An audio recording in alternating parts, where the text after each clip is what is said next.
next episode of Larry's new wrestling podcast and stuff.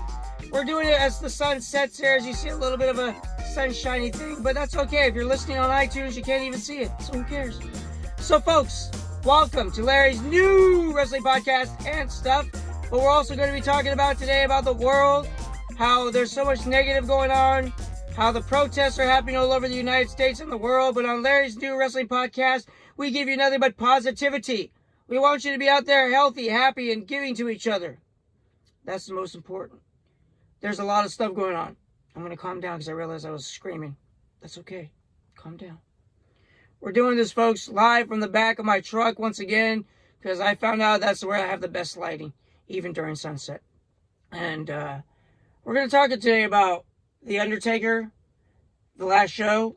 We're going to talk about, actually, Owen Hart today as well. The last show we spoke about Undertaker Redemption. For the next episode, I will do number 3 because I want to go over it once again. Today, I want to talk about the dark side of the ring, the Owen Hart tragedy.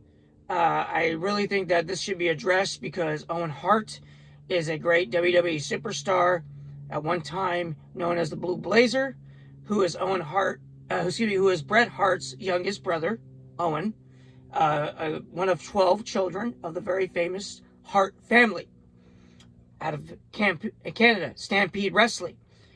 Once again, folks, this will be a show also about what's going on in our world. The COVID-19 is still happening, but unfortunately, things are opening, I guess, which could be pretty bad, in my opinion. So I don't think we're ready for casinos. I don't think we're ready for nightclubs. But, yep, it's happening. We are open for business, folks. We are back.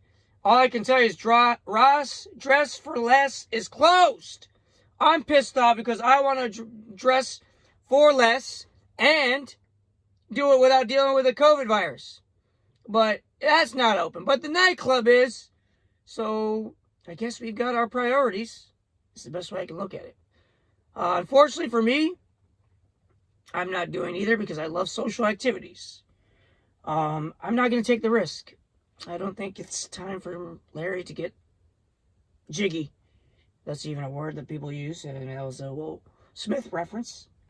I'm not really that old, but I can tell you that I really think that people at the nightclubs getting lit is really not the best time to get lit, because it's not time to turn yourself on fire, I guess.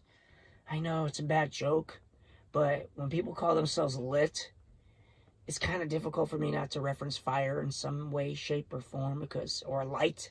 You're lit, like you have a light bulb over your head. What the hell does I'm lit mean?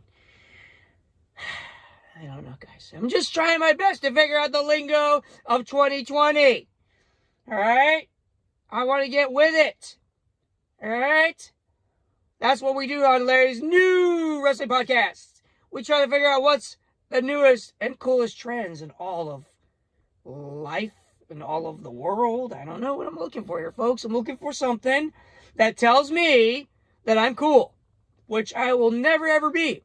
And I can accept that, folks. I can accept that I'm a nerd who loves Star Wars, who loves to think that in some way, shape, or form, if I wear a sexy Calvin Klein, I can pose like Marky Mark, if you even know who the hell that is. For all those who know Marky Mark, you're welcome. For those of you, Google. He's a guy who pretended to be a rapper and ends up being a famous actor. It's the best explanation I can give to you. He's a rich guy with a hamburger place, too, called the Wahlbergs. Now you figure it out. I'm trying my best not to show my age, but at the same time, who cares? That's what I've been informed by someone who's helping edit this. Who cares? Anyways, we're back to focus. That's my favorite thing to tell you on Larry's new wrestling podcast. We actually find ourselves in a very big dilemma of racism, where we have protests happening all over the world. We have protests mainly in the U.S., actually. But I'm sure eventually it will be all over the world, of a gentleman who was murdered by law enforcement. And it's really a touchy subject. I know we don't talk too much on negative things here on the show, folks, but I have to tell you, the only way to solve this problem is not to protest, but to change within. And that's all I'm going to say about this one. change within, look in the mirror, as Michael Jackson once said, who was black but when white both. Very confusing for Michael Jackson. But anyways, the focus point is that Michael had a song that said make that change, and the only one that can make the change is the man in the mirror. Ha, ha. That's it. I'm not going to sing because then you probably not want to watch the rest of the show. Hey, Michael! And all I can tell you, folks, he's innocent. And innocent from everything. I'm telling you, we're going to leave it at that.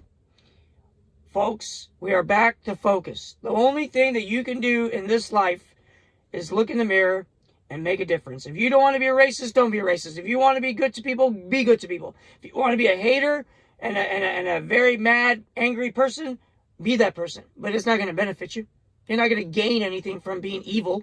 You're not going to gain, well, maybe a lot of women, but you're not going to gain a lot of positivity. But, because I said women, because bad boys always get the hot chicks. From what I hear. That's why I'm single and sexy and nobody cares. But, like I said, nobody cares. Well, I have a face for radio. I understand why. Anyways, we're back. Focus. The whole point of that tirade was that we want you to know that there is a changing and very much evolving world full of negativity. But that's always been the case, hasn't it, folks? Hasn't, like, negative people been pretty much... A negative society, should I say, not negative people, but negative people.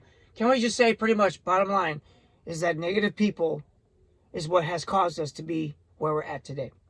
Negative people, negative governments, brainwashing. I don't know how to explain it, but in life in wrestling, you have the antagonist and the protagonist, and it's very weird when the antagonist and the antagonist fight, but who do you cheer for?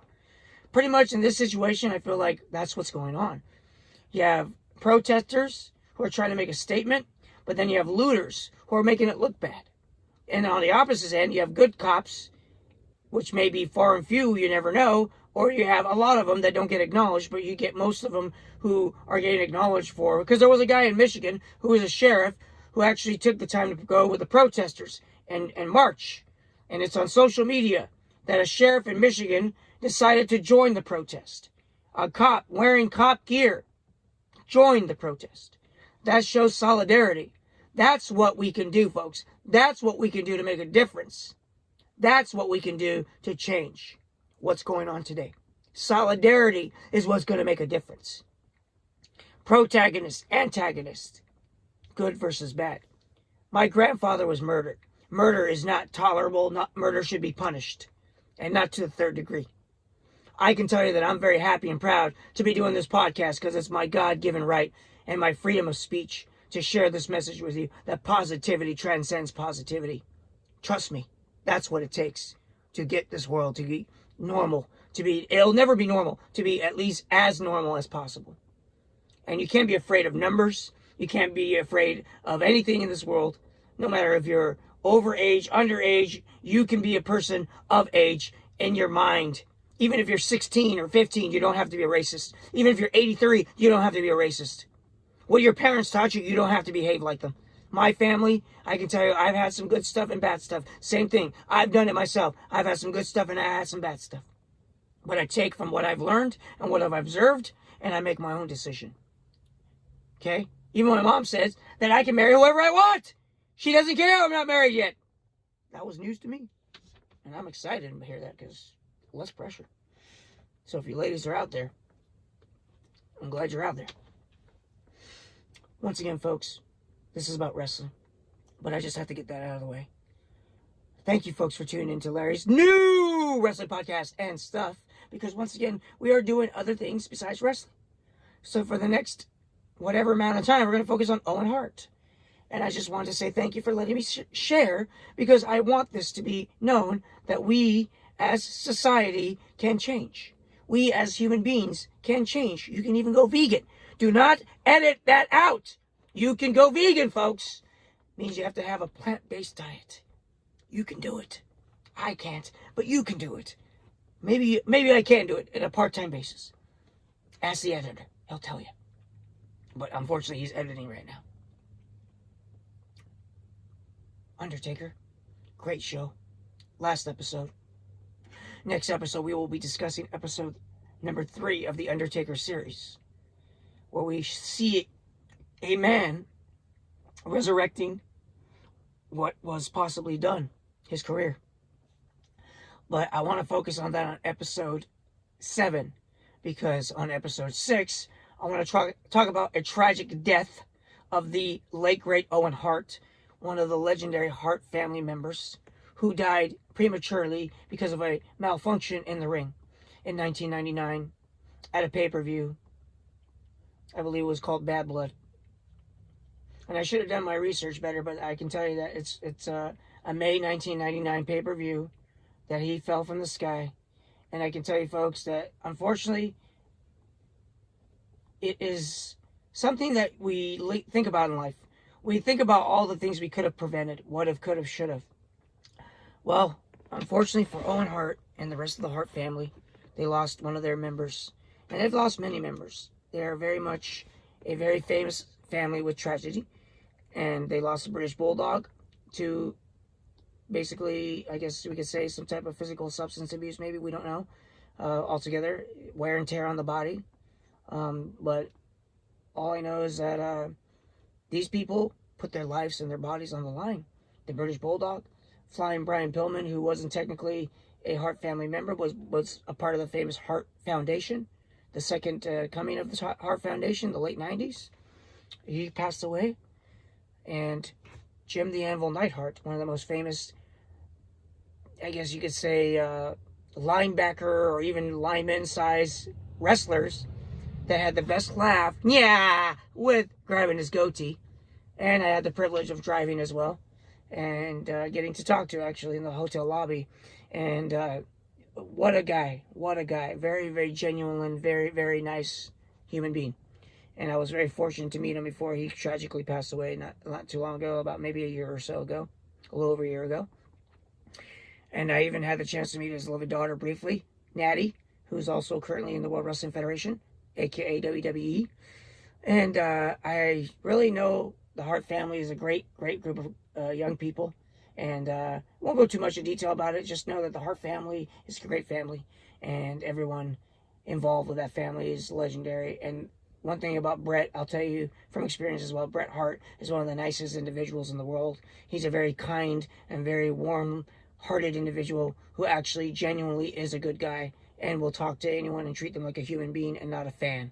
And, of course, he treats you as fans, the masses that come to his autograph signings, but I think genuinely he appreciates his fans. But he doesn't consider you a number. He looks into your eyes, he looks at what you want him to sign, and he genuinely loves giving back to his fans. That's one thing I think about his career, that he always said that he always appreciated the fans. So Bret the Hitman Hart, legendary wrestler who I hope to have on our podcast in the near future, that we can interview and ask him questions. And I just want to do a little bit on what I watched from this Dark Side of the Ring documentary, which unfortunately Bret Hart wasn't in it.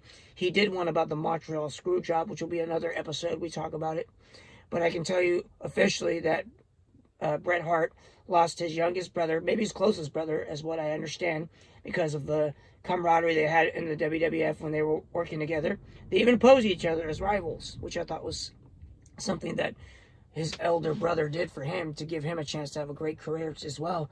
And that's amazing. That's commendable that Bret the Hitman Hart looked out for Owen Hart in the ring to give him a chance to excel, because he was the Blue Blazer.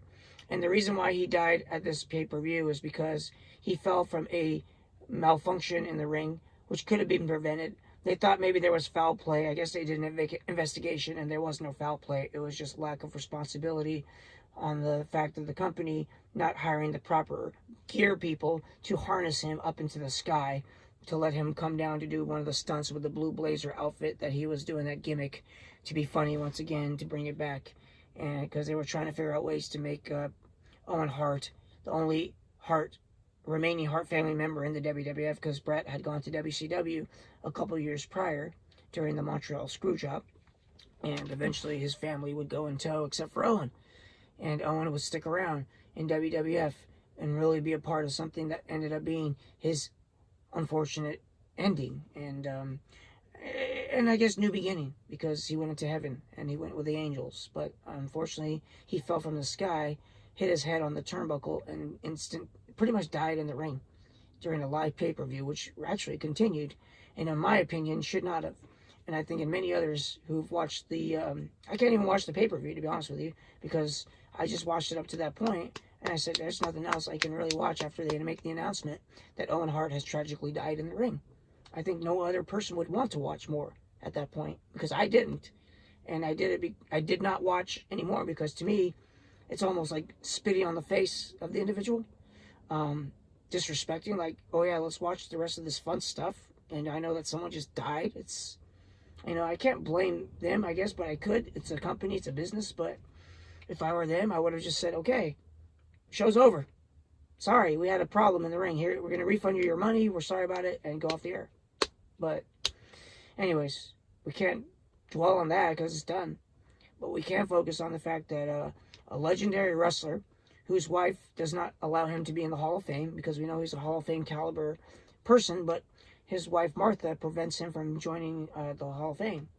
And his wife really does not want to have anything to do with wrestling because she separated herself. She started Owen Hart Foundation, which I think is great, raising money on behalf of Owen Hart, and helping those in different circumstances. And I really, to be honest with you, I forgot what the main focus of the foundation does, and that's my mistake. I should have done my homework better. But the main thing that I wanted to talk about was how the Hart family probably wants him in there, but the wife and child, after watching the documentary, his son, who has a unique name, and I tell you that the family really, really wants to keep him away from that enshrinement, because I guess they have to have closure too for their tragic loss, which came because of wrestling.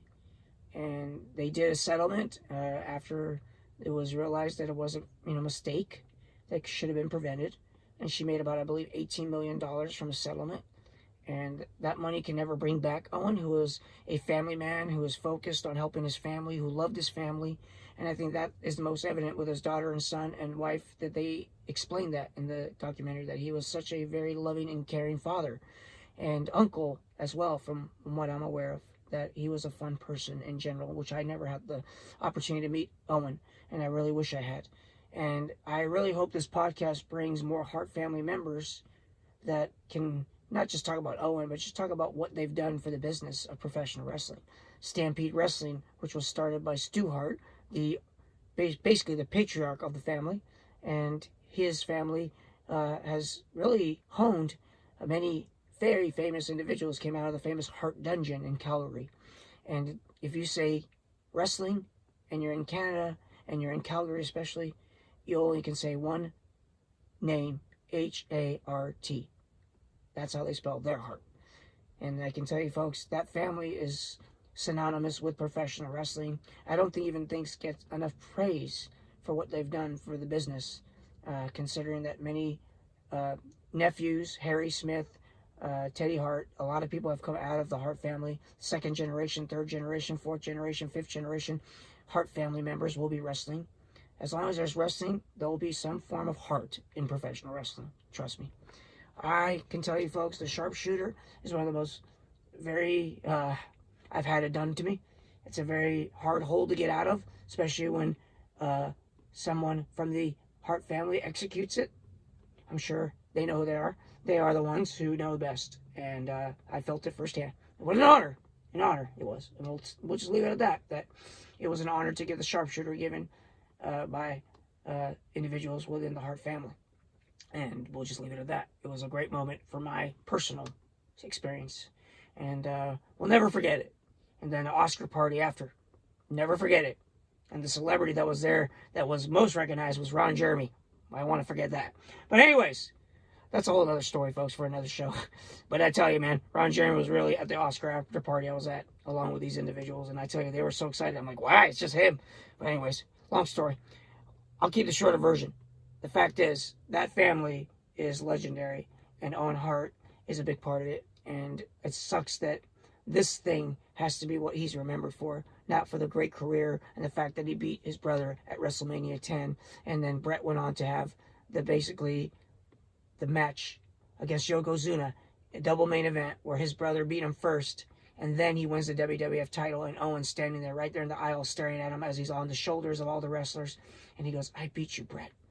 I can beat you again. And they had some pretty epic matches. There was one in the steel cage with Bret and Owen in the steel cage. It was amazing. Just the way it's like such a great story to tell. Just go on the WWE Network and watch it. Just type in Bret versus Owen steel cage, and you'll find it. And you'll see that this pay-per-view, or it was I believe it was pay-per-view. Either way, it's on the network. You will find it. It's one of the coolest matches in a steel cage I've ever seen, where Owen and Bret just go at it. It's just amazing. There's just poetry. That's the best way to explain it. I'm watching the match in my head right now about Owen dangling from the cage and Bret escaping. Oh man, I ruined it. Anyways, you watch the match. It's a cool match, man. It's amazing. And I can tell you, folks, everything that touches the Hart family when it comes to wrestling is pretty amazing. Bret is one of the most technical wrestlers in the world, and I think that they could have had more matches forever. They would have had endless matches if they stayed in the same company. It just wasn't meant to be. And unfortunately, the way it happened, and when with Bret getting that concussion from Goldberg, and then he had to retire not too long after the death of Owen, I think it kind of all just snowballed, which is sad because Owen and Bret definitely, I think, were shortchanged on their careers both. One more so than the other with Owen's passing, but Bret also with a concussion had to retire. And then he had a stroke following that. So it's been really bad stuff for the Hart family. But the endless memories that's on the network, especially as far back as when WWE bought the rights to Stampede Wrestling, and you can watch documentaries about Stampede Wrestling and Bret's early days and Owen's early days before they became members of the WWF at the time. And the Blue Blazer was a character that Owen did, along with being the Nugget and being the whatever character gimmicks he portrayed.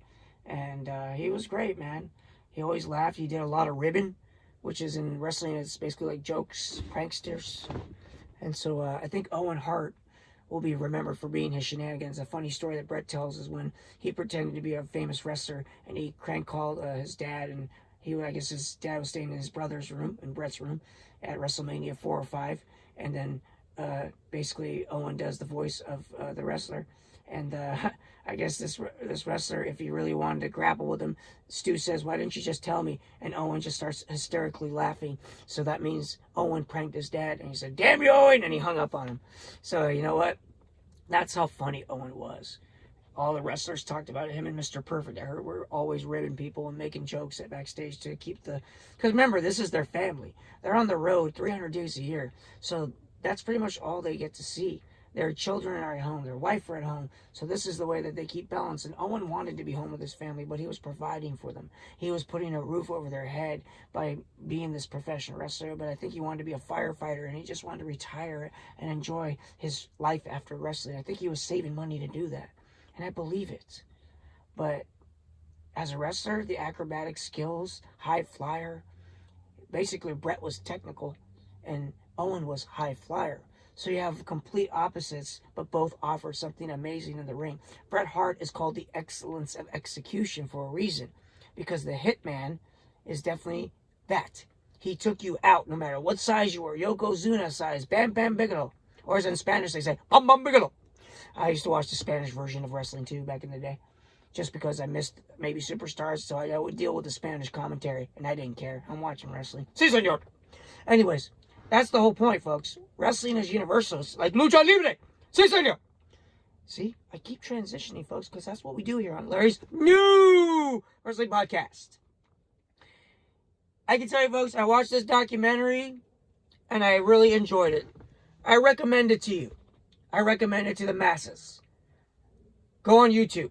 Dark Side of the Ring. Watch it. Well worth it. Every single bit of these documentaries are well worth it. As the truck drove by me right now. I'm in the back of my truck.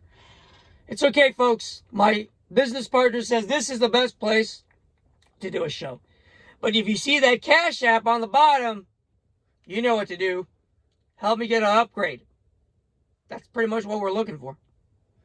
Want to do Larry's new wrestling podcast from a different location? You see how I can even do it low? Larry's New Wrestling Podcast. As long as you know the show's name, that's all that matters to me. It doesn't matter! Sorry. It was Dwayne Johnson for a brief second. I miss him. Not Dwayne, The Rock. Folks, we're going to wrap it up here. Once again, we're going to come at you with episodes week after week with our great, great content here. We appreciate your following, subscribing, click on the likes. We're on iTunes, Podbean. The last episode, too, I forgot to mention about Shad Gaspard, who is a member of Crime Time, has recently passed away. Our condolences. He went to go save his son in the ocean from drowning. He said, go get his son, please. Don't let him drown. Because a riptide came in. Now, I guess it's some form of big water wave that takes you in. And to the degree of where it just is hard to swim in it. So, Mr. Gaspard sacrificed himself for his own son. His 10-year-old son, I believe. And God rest your soul. Member of Crime Time. I know his tag team partner personally. And I can tell you, folks, that it is a very sad thing when anyone passes away in professional wrestling, whether it was due to other circumstances, like Owen falling from the rafters, or this gentleman here trying to save his son, or any tragic death in professional wrestling. For all those in heaven, we pray for you and we thank you for your sacrifice in the ring and now obviously outside of the ring with this ocean death. And everything we do on the show is going to be to praise professional wrestlers, managers, announcers, people who have given back to this genre in any way, shape, or form. The referees, the announcers, the timetable people, Howard Finkel, the announcer, anyone that's ever touched foot in a WWE ring, in WCW, NWA, any professional organization out there, Japan, Mexico, any country, any continent. Thank you for your sacrifices. Thank you for giving back to the world of professional wrestling. Thank you for tuning in to Larry's New Wrestling Podcast. As we sign out today, folks, we give you this. This is my send-off every show. Once again, we're very appreciative of your viewership. We're very appreciative of everything you're giving us here in our new podcast. But we're not able to do this alone, folks. As Michael J. Fox was a starring actor at one time, he died. No, he actually survived Parkinson's. He never let it succumb to the point of death. But he did something, which is almost like a slow death, which I had to witness with my own father. He did not die. He actually made it back to a state of giving to the communities. It's called the Michael J. Fox Foundation. And I pray that we donate to Parkinson's. We donate to any cause like cancer. Anything that the Owen Hart Foundation. Anything that gives back. The Sharpshooter Foundation. Anything that gives back to communities. We need to give back. And that's what we have to do, folks. We have to give back. And by the way, that was Bret Hart's organization. There's all kinds of ways to give back during this COVID-19. So do me a favor. Just remember, if you can give, and we're also going to keep giving this show to you, folks. We're going to keep giving you and providing you, even from the back seat of this truck, because our lives are whatever we make of it. Just go out there into the world today and do me a favor. We're only promised one. So just make it a great one. And do me a favor. Let everybody know about Larry's New Wrestling Podcast. Take care. We love you all. Thanks for your support. And we'll see you soon. Okay. Bye-bye now.